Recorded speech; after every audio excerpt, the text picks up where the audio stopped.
7 years ago, I had a grandson who called me Grandpa in the only way he could through drawings. Now I have a storage box full of his artwork and a package that arrived yesterday that's about to change everything. My grandson, Ethan, was diagnosed with severe autism at age 3. He was nonverbal. The doctors said he might never speak. But what they didn't realize, what none of us realized at first, was that while Ethan couldn't form words, his mind was processing everything with a clarity most of us will never possess. He had what they call hyperlexia and hypergraphia. He could read at a college level by age 5, and he drew constantly. Not the simple stick figures most kids make. Detailed, precise drawings that looked like photographs. I learned to communicate with him through his art. When he was happy, he'd draw sunrises. When he was anxious, he'd draw maze patterns. When he wanted to tell me something, he'd hand me a drawing and wait for me to understand. It became our language. His parents, my daughter Rebecca and her husband Marcus, they tried, but they were always too busy, too exhausted, too overwhelmed by the diagnosis. So Ethan and I, we had our own world. Then came the divorce. Marcus left when Ethan was 6. Just packed up one Tuesday morning and moved to Phoenix with a woman from his office. Rebecca fell apart. She started drinking. Small amounts at first, just to sleep, then more. Then during the day. By the time Ethan was 7, she'd lost her job as a paralegal. Her mother, my ex-wife Catherine, that's when she swooped in. Catherine and I had divorced 20 years earlier. She'd remarried twice since then, both times to men with money. Her current husband, Bernard, owned a chain of car dealerships across Nevada. They had the kind of wealth that buys influence. Catherine convinced Rebecca that she couldn't handle Ethan alone, that the boy needed proper care, that Rebecca should move in with them in Henderson and let Catherine help. I saw what was happening. Catherine was collecting people. She'd always been that way. She needed to control, to be needed, to have everyone dependent on her. I fought it. I told Rebecca that Ethan needed stability, not to be uprooted. I offered to take him myself. I'd retired from teaching the year before. I had time, patience, and most importantly, I understood him. Catherine made sure I lost that fight. She hired an attorney who made me look like a doddering old man in court. They brought up that I'd had a minor stroke 3 years earlier. Made it sound like I could barely function, when in reality I'd made a full recovery. They had doctors testify about the extreme demands of caring for an autistic child. They painted Rebecca as a victim who needed her mother's support, not her father's interference. The judge gave Rebecca full custody, with her residing at Catherine's house. I was granted supervised visitation, 2 hours every other Sunday, at a facility in Henderson. Catherine made sure she was always the supervisor. Those visits destroyed me. Ethan would bring his sketch pad, and Catherine would sit 10 feet away, watching us like a prison guard. Any time I tried to communicate with him the way we always had, pointing at his drawings, asking him to show me more, she'd interrupt. "Use your words, Ethan. Grandpa wants to hear you speak." He'd shut down, stop drawing, just stare at his hands. After 3 months, Rebecca stopped bringing him. Catherine called me one evening. "Ethan gets too agitated after seeing you," she said. "His therapist thinks the visits are counterproductive. We're suspending them until he's more stable." I called my attorney. He said that without evidence of harm to Ethan, there was nothing we could do. Rebecca had the right to determine his schedule. The supervised visits were a courtesy, not a mandate. I tried calling Rebecca directly. She never answered. I drove to Catherine's house in Henderson twice. The gate was locked, security cameras everywhere. The second time, a guard came out and told me if I came back, they'd file for a restraining order. So I stopped. But I never changed my phone number. I kept it written on a piece of paper that I'd laminated and given to Ethan during our last visit. "This is Grandpa's number," I'd told him, showing him the numbers. "If you ever need me, you give this to someone who can call." I didn't know if he understood. I didn't even know if Catherine had let him keep it. 7 years passed.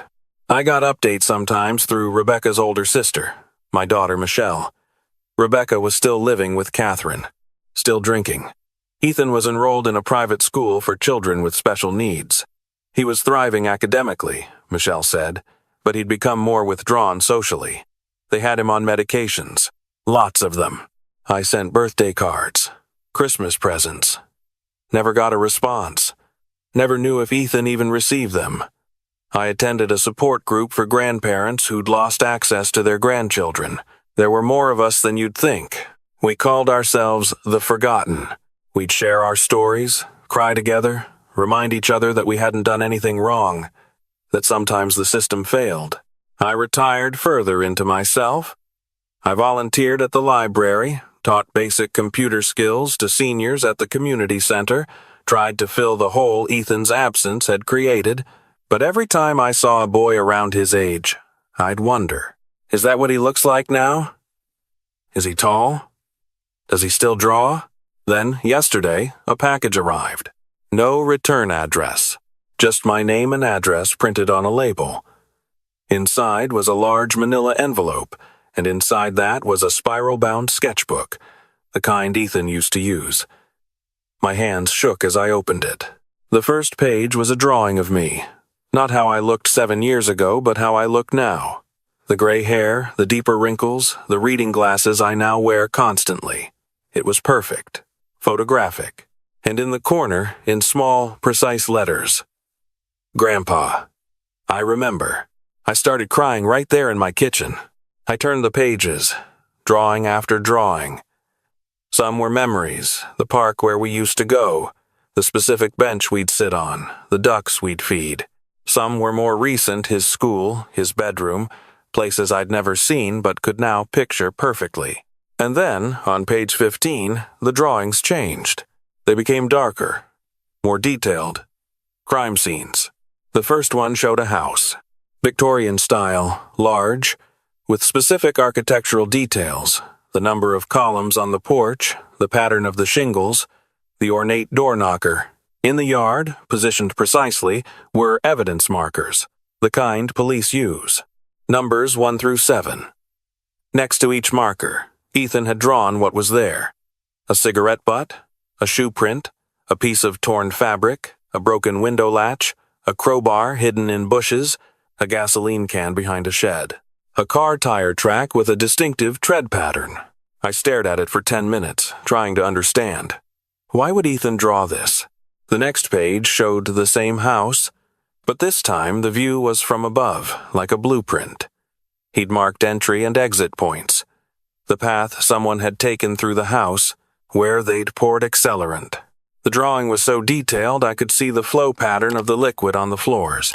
My stomach turned cold. I kept turning pages, 5 more scenes, all different houses, all with the same meticulous detail. Evidence markers, hidden items, patterns. Each one labeled with a date and an address. The dates ranged over the past 2 years. The addresses were all in Henderson and Boulder City. The last page had no drawing, just text. In that same precise handwriting. Grandpa, I saw these. All of them. He made me come with him. He said if I told anyone, he'd hurt Mama. He said no one would believe me anyway because I don't talk. But I remember everything. I drew everything. Please help. The police came to our house today. They think it was Mama. But it wasn't. Please. Ethan. I read it 3 times, 4 times. My mind was racing. I grabbed my phone and called Michelle. Did something happen at Catherine's house? Police? Oh God, Dad, yes. I was going to call you. They arrested Rebecca this morning.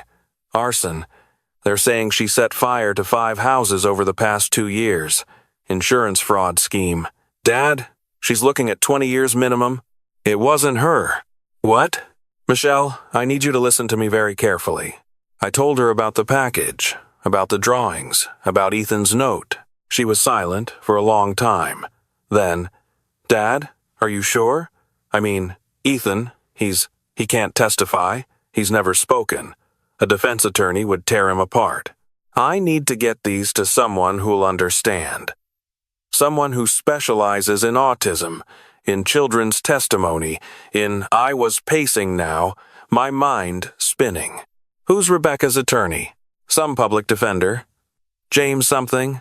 Cordova. James Cordova. I'm calling him right now. James Cordova was young, maybe 30, and he sounded exhausted when he answered. Mr. Price, I have about 5 minutes before I need to be in court for another client. My grandson witnessed the arsons. He documented everything. I have the evidence. That bought me 10 minutes. I explained everything. He was skeptical, I could hear it in his voice, but he agreed to meet me that afternoon at his office. I brought the sketchbook. He studied it for 30 minutes in silence, occasionally making notes. Finally, he looked up. Mr. Price, if this is legitimate, this could exonerate your daughter.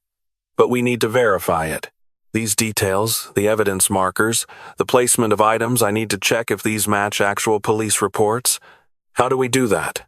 I have a contact in the district attorney's office, someone I trust. Let me make a call. While he made his call, I studied the drawings again. That's when I noticed something I'd missed before. In 3 of the drawings, in the far background, almost too small to see, Ethan had drawn the same car, a dark SUV with a specific license plate pattern.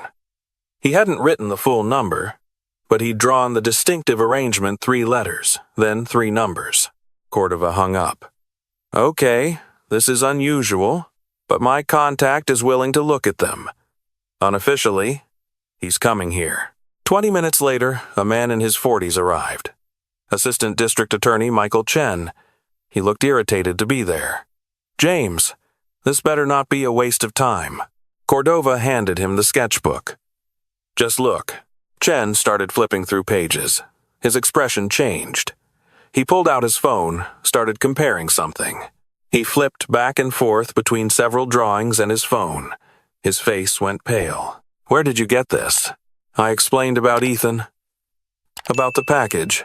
These details, Chen said slowly, they're not public. We specifically held back certain evidence markers, specific items we found at scenes, for verification purposes, to screen out false confessions. And this, he pointed at one of the drawings. This is the Riverside Drive scene. We found a crowbar in those exact bushes. We never released that information. Not even to Rebecca Price's attorney. So you believe him? I asked. Chen looked at me. Mr. Price, I don't know what I believe yet, but I need to talk to this boy. He doesn't speak. I understand that, but we have forensic interviewers who specialize in nonverbal communication, and I want to bring in Dr. Sarah Vance. She's a neuropsychologist at UNLV, specializes in autism and memory. If your grandson has the kind of recall you're describing, she'll be able to assess it. Everything moved quickly after that. Within 3 hours, I was sitting in Dr. Vance's office at the university. She'd agreed to see Ethan the next morning, emergency appointment. She'd reviewed the drawings by then. She'd barely looked up at me when I arrived. Mr. Price, I've worked with autistic children for 15 years. What you're showing me suggests your grandson has what we call hyperthymesia, highly superior autobiographical memory combined with eidetic imagery. It's extremely rare. We're talking maybe 50 documented cases worldwide. If he truly has this, and if he witnessed these crimes, his testimony could be powerful. But we need to be very careful. His communication method will be challenged in court. What do I need to do? First, I need to evaluate him, properly. Not in a police station, not in a courtroom. In a controlled environment where he feels safe. Then we need to document his abilities in a way that will stand up to expert scrutiny. And Mr. Price? She looked at me seriously. If this goes to court, the defense will try to paint this as coaching. They'll say you manipulated him, that you fed him details to save your daughter. We need to eliminate any possibility of that accusation. How? We test him on information he couldn't possibly have been coached on. We ask him to draw scenes he witnessed that we can independently verify, that you would have no knowledge of. And we have multiple experts evaluate him independently. I'll need to bring in colleagues, specialists in forensic interviewing of children with autism, memory researchers, maybe even the FBI's behavioral analysis unit. I felt dizzy. This is really happening. Mr. Price, If your grandson is who you say he is, and if these drawings are accurate, we're not just talking about exonerating your daughter. We're talking about solving a series of crimes. And we're talking about a child who's been coerced into silence about witnessing felonies. Child endangerment, witness intimidation, accessory to arson. Whoever did this is looking at decades in prison. The evaluation happened the next morning. Catherine fought it. Her attorney showed up at Dr. Vance's office, threatening to block everything. But by then, Ada Chen had gotten a court order. Ethan was a witness to crimes. His testimony was needed for the investigation. Catherine had to hand him over. I waited in an observation room with a one-way mirror. I could see into the evaluation room, but Ethan couldn't see me. Dr. Vance had explained this was necessary. She needed to see how Ethan communicated without my influence. When they brought him in, my breath caught. He was 13 now, taller, gangly in that teenage way, wearing jeans and a hoodie. His hair was longer than I remembered, but he still carried a sketch pad under his arm. Dr. Vance sat down across from him. She didn't try to make him talk. Instead, she slid a blank piece of paper and a set of colored pencils across the table. "Ethan, I'm Dr. Vance. Your grandpa showed me your drawings. They're remarkable. Would you draw something for me?" Ethan picked up a pencil, started drawing. For the next 3 hours, I watched him recreate 5 different houses. Dr. Vance would show him an address, and he'd draw the house, the yard, the street. Then she'd ask him to draw what happened. He'd flip the page and draw the crime, the person arriving, the specific actions, the evidence left behind. She'd periodically leave the room to consult with Ada Chen, who was comparing the drawings to police reports in real time. Each time she came back, her expression was more serious. At one point, she asked Ethan to draw the person he saw at the crimes. He drew Bernard, Catherine's husband, the car dealership owner, the man with money and influence. He drew Bernard's face with the same photographic precision he drew everything else. And then he drew Bernard's car, that dark SUV I'd noticed in the backgrounds. This time, he drew the full license plate. Chen left immediately to run the plate. By the time the evaluation ended, the DA's office had enough to get a warrant. They picked up Bernard that evening at one of his dealerships. They found the SUV in his garage. The tire treads matched the ones Ethan had drawn.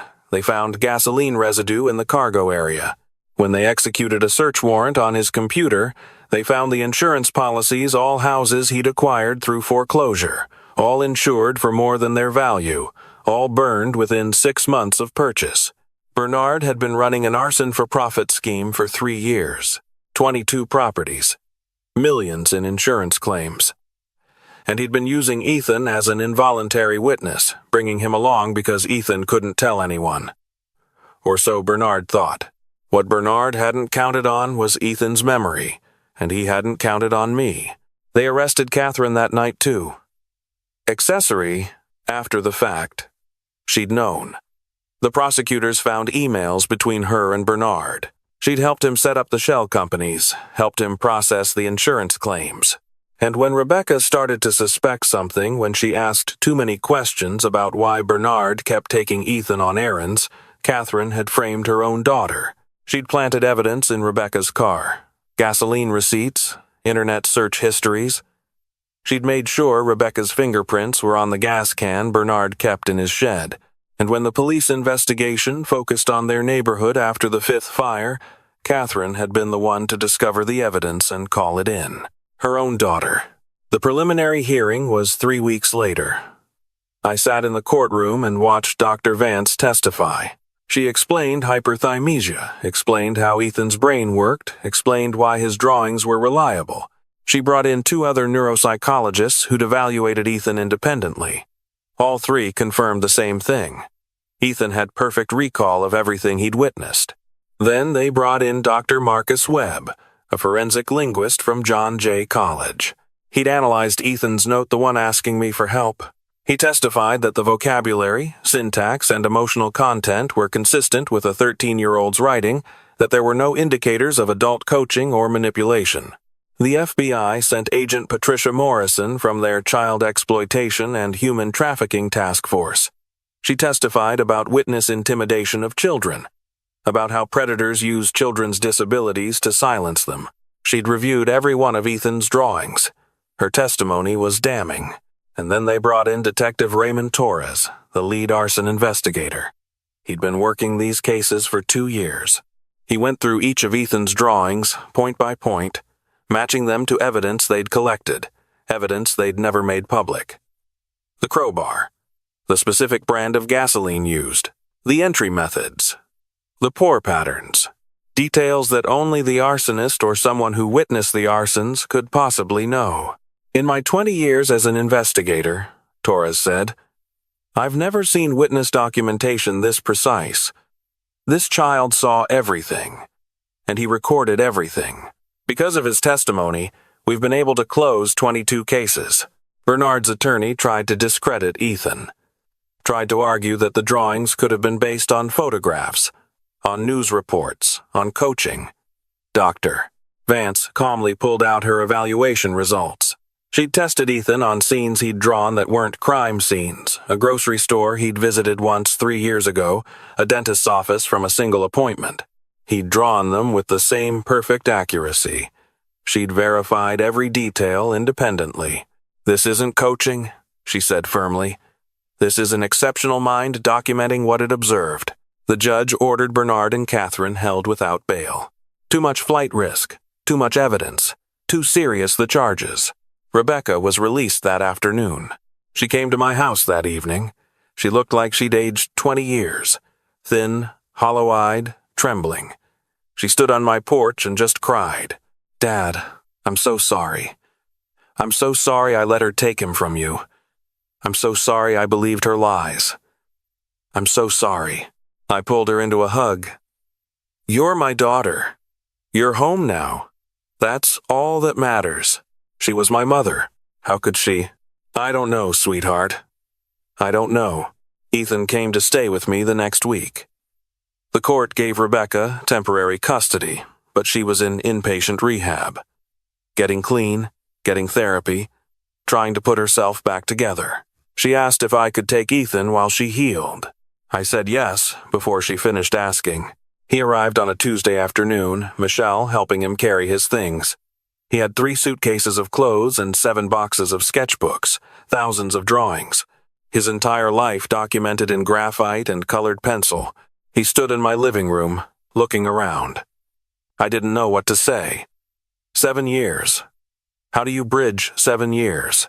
I pulled out a chair at the kitchen table, set out paper and pencils, sat down across from him.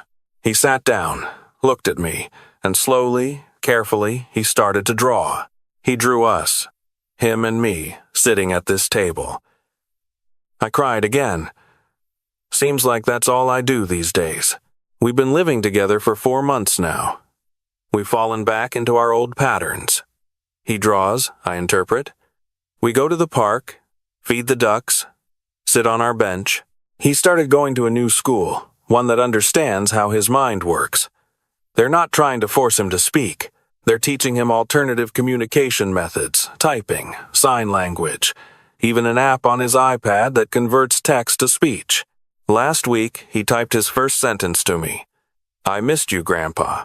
Dr. Vance says he might speak someday, or he might not. It doesn't matter. We have our language. We understand each other. The trial is set for next spring. Bernard is facing life in prison. Catherine is looking at 25 years minimum. Rebecca's charges were dropped completely, with an official apology from the DA's office. She's been sober for 3 months now. She visits every weekend. She and Ethan are rebuilding their relationship slowly. It's hard, but they're trying. And me? I'm teaching Ethan to play chess. He's already better than me. Memorized every opening, every classical game I show him. He draws the boards after we play, documenting every move. Yesterday, he drew a picture of the 3 of us, him, me, and Rebecca, standing in front of this house. In the corner, he wrote, Family. Not used to be. Not might be again. Just family. Presentens. That's what matters. Not the 7 years we lost. Not the system that failed us. Not Catherine and Bernard sitting in jail cells waiting for trial. What matters is that Ethan's home. That his remarkable mind, which they tried to use as a weapon, became his salvation. That a boy they thought couldn't speak told the truth in the only language he needed. Pictures don't lie, and neither did my grandson. I keep all his drawings in archival boxes now. Dr. Vance wants to study them, write papers about his abilities. The FBI wants to consult with him on other cold cases they've found, that some of his random drawings from years ago match crime scenes they've been unable to solve. They think he witnessed things he didn't even realize were crimes at the time, just drew them because he draws everything. But that's for later. For now, we're just being grandfather and grandson, making up for lost time, creating new memories. This morning, Ethan handed me a new drawing. It was us, sitting on our park bench, ducks at our feet. The sun was setting behind us, and in the corner, in his precise handwriting, he'd written a date, today's date, and beneath it, "This is my favorite memory. Right now, not something from the past, not something yet to come. Right now." He was drawing us in the present, making this moment permanent in graphite and paper, ensuring that neither of us would ever forget it. I'm 67 years old. I've had a full career, a long life, seen a lot of things, but nothing, absolutely nothing, has meant more than sitting on this bench, watching my grandson draw, knowing that the language we created together saved us both. They tried to use his silence as a prison. Instead, it became his voice, and that voice brought us home.